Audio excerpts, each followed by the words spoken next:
السلام علیکم۔ کیسے ہیں آپ سب؟ امید ہے آپ سب لوگ خیریت سے ہوں گے۔ تو آج ہم آب حیات کی ایپیسوڈ 70 سٹارٹ کریں گے۔ ایکسکیوز می، وہ کہتے ہوئے اٹھ کر بار کی جانب چلی گئی۔ اس کی نظروں نے جیکی کا تعاقب کیا۔ اس نے نظر ہٹاتے ہوئے اپنے سامنے پڑے اورنج ڈرنک کا ایک گھونٹ لیا۔ بہت عرصے بعد وہ کسی عورت کے ساتھ اکیلا بار میں بیٹھا تھا۔ وہ ہاتھ میں پکڑے گلاس سے دوسرا گھونٹ لے رہا تھا جب جیکی 2 شیمپین کے گلاس لے کر واپس آ گئی۔ میں نہیں پیتا، اس نے ایک گلاس اپنے سامنے رکھنے پر چونک کر اسے یاد دلایا۔ یہ شیمپین ہے، جیکی نے مسکراتے ہوئے اس سے کہا۔ شیمپین شراب نہیں ہوتی کیا؟ وہ ٹیبل پر پڑی سگریٹ کی ڈبیا سے اب ایک سگریٹ نکال کر لائٹر کی مدد سے سلگا رہا تھا۔ جیکی نے آگے جھکتے ہوئے بڑی سہولت کے ساتھ اس کے ہونٹوں میں دبا سگریٹ نکال لیا۔ وہ اسے دیکھ کر رہ گیا۔ وہ اب اسی سگریٹ کو اپنے دائیں ہاتھ کی انگلیوں میں دبائے بائیں ہاتھ میں شیمپین کا گلاس پکڑے مسکراتے ہوئے سگریٹ کے کش لے رہی تھی۔ اس نے نظریں چراتے ہوئے سگریٹ کی ڈبیا سے ایک اور سگریٹ نکال لی۔ آؤ ڈانس کریں، وہ جیکی کی آفر پر ایک بار پھر چونکا۔ میں ڈانس نہیں کرتا، اس نے سگریٹ کا کش لیتے ہوئے لائٹر رکھا۔ آتا نہیں ہے؟ جیکی ہنسی تھی۔ پسند نہیں ہے، وہ مسکرایا تھا۔ شراب کبھی نہیں پی تم نے؟ جیکی نے پوچھا۔ بہت عرصہ پہلے، اس نے جیسے اعتراف کیا۔ شیمپین، جیکی نے مصنوعی حیرت سے کہا۔ یہ بھی؟ بے تاثر چہرے کے ساتھ اس نے کہا۔ وہ دعوے کے ساتھ کہہ سکتی تھی کہ یہ مرد کسی کو بھی اپنی طرف متوجہ کر سکتا تھا، اور وہ بھی بری طرح اس کی طرف متوجہ ہو رہی تھی۔ تمہاری شیمپین، جیکی نے ایک بار پھر یاد دلایا۔ تم لے سکتی ہو، اس نے جواباً گلاس اس کی طرف بڑھا دیا۔ اگر پہلے پیتے تھے تو اب اس میں کیا برائی نظر آئی تمہیں؟ جیکی اس پر سنجیدہ ہوئی تھی۔ لطف حاصل کرنے کے لیے پیتا تھا، جب لطف ختم ہو گیا تو شراب بھی چھوڑ دی۔ وہ اس کی بات پہ بے اختیار ہنسی تھی۔ وہ آگے جھکی اور اس کی آنکھوں میں آنکھیں ڈالتے ہوئے اس نے کہا کہ تم جانتے ہو، مجھے تم میں ایک ساحرانہ کشش محسوس ہوتی ہے۔ وہ مسکرایا تھا، جیسے اس کے جملے سے محظوظ ہوا تھا۔ زہے نصیب، اس نے جواباً کہا۔ جیکی نے بڑے غیر محسوس انداز میں میز پر رکھے اس کے ہاتھ پر اپنا ہاتھ رکھا۔ وہ ہٹانا چاہتا تھا، لیکن چاہتے ہوئے بھی نہ ہٹا سکا۔ وہ دونوں خاموشی سے ایک دوسرے کی آنکھوں میں آنکھیں ڈالے دیکھتے رہے۔ پھر جیکی نے کہا، کیا تم ایک رات کے تعلق پر یقین رکھتے ہو؟ جواب فوری آیا تھا، بالکل۔ اینڈرسن کوپر 2 ہفتے بعد کانگو میں بارانی جنگلات کے حوالے سے ایک پروگرام کرنے جا رہا تھا۔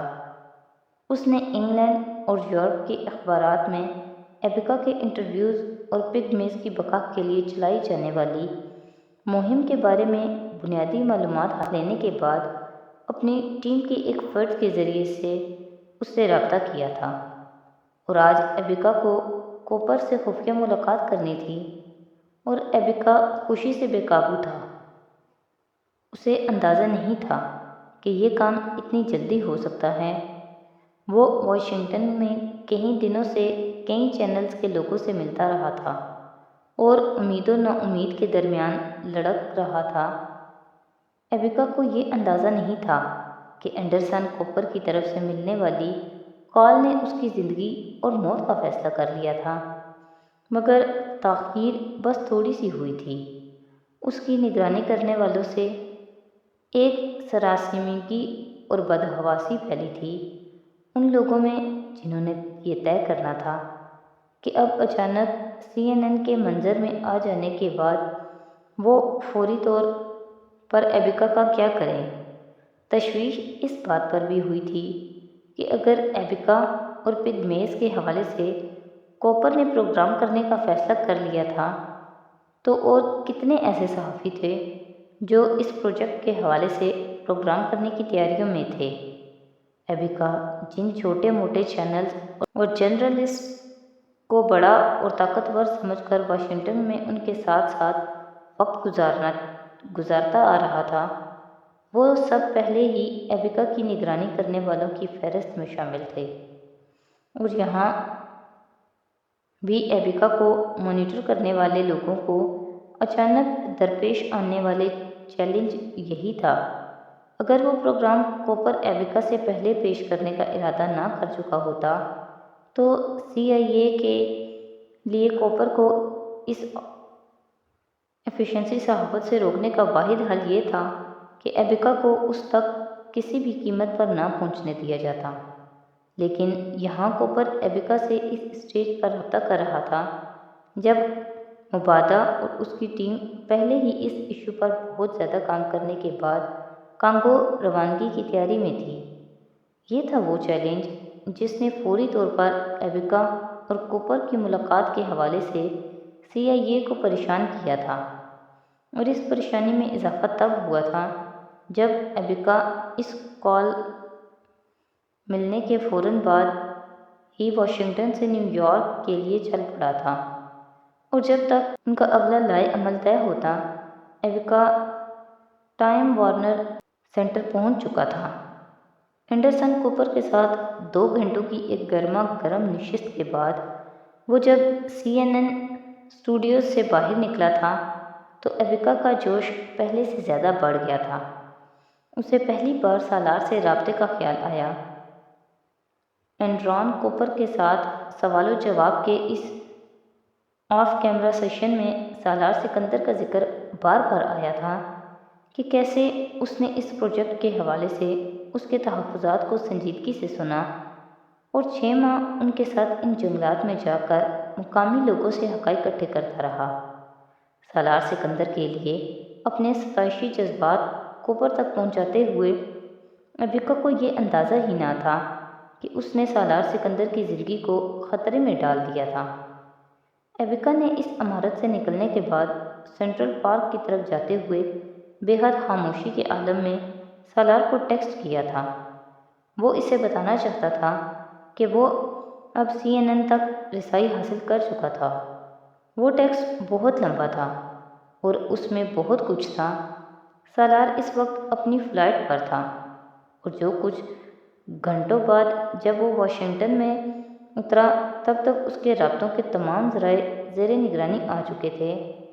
ایبیکا کی آخری ای میل سالار سکندر کو اس کی موت کے بعد ملی تھی، لیکن ان لوگوں کو سالار سکندر کے جہاز اترنے سے بھی کئی گھنٹہ پہلے مل گئی تھی، جو ایبیکا کی زندگی اور موت کے حوالے سے فیصلہ کر رہے تھے۔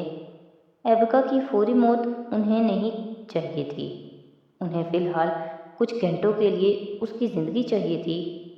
اپنی تحویل میں ایبیکا کو رکھتے ہوئے وہ اب اسی کے ذریعے اس کیس کو بند کرنا چاہتے تھے، اور اس کے بعد وہ ایبیکا سے جان چھڑا لیتے، اس کی طبعی موت کے ذریعے۔ کوپر سے ایبیکا کی ہونے والی اچانک ملاقات نے CIA کو یکدم پسپا کر دیا تھا، اور ایبیکا اور سالار دونوں کو اکٹھا نہیں مار سکتے تھے۔ سالار کو فی الحال صرف خوفزدہ کرنے کا فیصلہ کیا گیا تھا، اور CIA کو اندازہ نہیں تھا کہ انہوں نے غلط حکمت عملی غلط آدمی پر لاگو کرنے کا فیصلہ کیا تھا۔ ایبیکا کو چند گھنٹوں کے بعد بروکلین کے ایک ایسے علاقے کی تنگ و تاریک گلی میں روکا گیا تھا جہاں ایک قریبی عمارت میں ایبیکا کو اپنے ایک دوست سے ملنا تھا۔ CIA سمجھتے تھے کہ ایبیکا ان کے لیے حلوہ ہے جسے وہ آسانی سے قابو پا سکتے ہیں۔ ایسا نہیں ہوا تھا۔ ایبیکا ان 2 افراد سے بڑی بے جگری سے لڑا تھا جنہوں نے اچانک اس کے قریب گاڑی روک کر اسے ریوالور دکھا کر اندر بٹھانے کی کوشش کی تھی۔ اس نے ساری زندگی امریکہ کی مہذب دنیا میں گزاری تھی، لیکن جنگلی زندگی اس کی سرشست میں تھی۔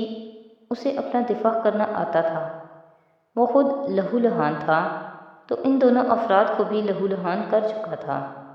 پتہ نہیں یہ ایبیکا کی بدقسمتی تھی، ان دونوں ایجنٹس کی یا CIA کی، کہ لڑتے لڑتے ریوالور ایبیکا کے ہاتھ میں آ گیا تھا اور پھر اس نے آؤ دیکھا نہ تاؤ ان دونوں افراد پر گولی چلا دی۔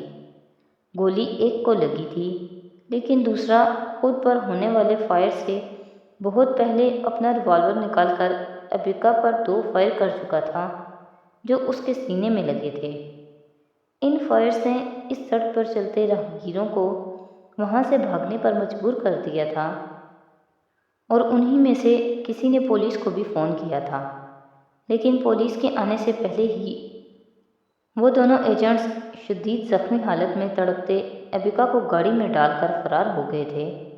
جس ایجنٹ کی ٹانگ میں گولی لگی تھی وہ ہوش و حواس میں تھا اور ایبیکا کو گاڑی میں لے کر فرار ہوتے ہوئے اس نے اپنے سرپرستوں کو سارے واقعے سے آگاہ کر دیا تھا۔ ایبیکا کی وہ حالت اس دن CIA کے لیے دوسرا جھٹکا تھی۔ انہیں ایبیکا کی زندگی چند گھنٹوں کے لیے چاہیے تھی تاکہ وہ ان تمام چیزوں کو بھی نابود کر سکیں جو ایبیکا کے مرنے کے بعد کسی اور کے ہاتھ لگ جانے کی صورت میں ان کے لیے کوئی اور ایبیکا کھڑا کر دیتا۔ ایبیکا سے پہلے چند لوگوں نے رابطہ کر کے اسے اس سارے معاملے سے ہٹ جانے کے لیے رشوت کے طور پر بلینک چیک پیش کیا تھا، لیکن ایبیکا کا انکار اقرار میں نہیں بدلا تھا۔ قیمت ہمیشہ اقرار کی ہوتی ہے، انکار انمول ہوتا ہے۔ ان پیشکشوں کے انکار کے بعد ایبیکا کو پہلی بار یہ خدشات لاحق ہونے لگے کہ اگر اسے خریدا نہیں جا سکتا تو اسے مارا جا سکتا ہے، اور اسی وجہ سے ایبیکا نے اپنے بہت سے دوستوں اور ساتھیوں کے پاس ان دستاویزات کی کاپیاں رکھ دی تھیں۔ CIA کو اس کی خبر بھی نہیں تھی۔ ایبیکا نے اگر سینکڑوں کاپیاں امریکہ، کانگو اور انگلینڈ میں اپنے دوستوں کے پاس رکھوائی تھیں تو CIA کو ان سینکڑوں لوگوں کی معلومات تھی۔ وہ دستاویزات ہر اس جگہ سے چوری کر کے ان کی جگہ کچھ اور ڈاکومنٹس رکھ دیے جاتے تھے اور ایبیکا کو اس بات کا احساس تک نہیں ہوا کہ اس کے پیچھے اس پروجیکٹ کے حوالے سے سارے سراغ مٹائے جا رہے تھے۔ فی الحال دنیا میں صرف 2 شخص تھے جن کے پاس وہ دستاویزات اپنی اصل شکل میں موجود تھیں، پیٹرس ایبیکا اور سالار سکندر۔ ایبیکا اب زندگی اور موت کی کشمکش میں تھا اور سالار اگلے دن خوار ہونے والا تھا، مگر CIA کو اس وقت سب سے بڑا چیلنج یہ تھا کہ وہ ایبیکا کے دستخط کیسے حاصل کر سکتے ہیں جس کی انہیں فوری ضرورت تھی تاکہ وہ اس کے لاکرز کھلوا سکتے جہاں اس کی اصل دستاویزات تھیں۔ ان کی حکمت عملی یہ تھی کہ وہ ان اصلی دستاویزات کو حاصل کرنے کے بعد ایبیکا کو ختم کر دیں گے، مگر سب کچھ الٹ ہوا۔ پلان A اور پلان B ناکام ہو چکا تھا۔ اب CIA کو پلان C سے کام لینا تھا، لیکن انہیں یہ اندازہ نہیں تھا کہ ایبیکا کے پاس ایک پلان D تھا جس کا انہیں کبھی پتہ نہ چل سکا۔ وہ کانگو میں اپنی گرل فرینڈ کے پاس ایک وصیت چھوڑ آیا تھا۔ اماما کو اندازہ نہیں تھا وہ کتنی دیر تک بے ہوشی کی حالت میں رہی یا رکھی گئی تھی، مگر بے ہوشی جب ختم ہونا شروع ہوئی تو اس نے جیسے بے اختیاری کے عالم میں سب سے پہلے اس وجود کو ڈھونڈنا شروع کیا جسے اس نے پہلی بار اور آخری بار آپریشن تھیٹر میں بے ہوش ہونے سے پہلے دیکھا تھا۔ تکلیف کی حالت میں بھی اسے یاد تھا کسی نے اسے بتایا تھا کہ وہ لڑکا تھا۔ درد سے بے حال اس نے محمد حمین سکندر کو اپنی آغوش میں لیتے ہوئے اسے چوما تھا اور پھر اسے چومتی چلی گئی۔ وہ بے حد کمزور تھا اور وجہ اس کی قبل از وقت پیدائش تھی۔ وہ 3 ہفتے قبل دنیا میں آیا تھا۔ نیم غنودگی میں وہ اپنا بستر ٹٹولتی رہی، اس بات کا احساس کیے بغیر کہ وہ نوزائیدہ بچہ اس کے بستر پر نہیں سو سکتا تھا۔ بے ہوشی ختم ہو رہی تھی، اس کی یادداشت آہستہ آہستہ واپس آ رہی تھی۔ دماغ نے کام کرنا شروع کیا تھا۔ جبرائیل، عنایا، یہ سالار وہ کچھ بے چین ہوئی تھی۔ امامہ نے یاد کرنے کی کوشش کی کہ وہ وہاں کیسے آئی، ذہن پر زور دے کر۔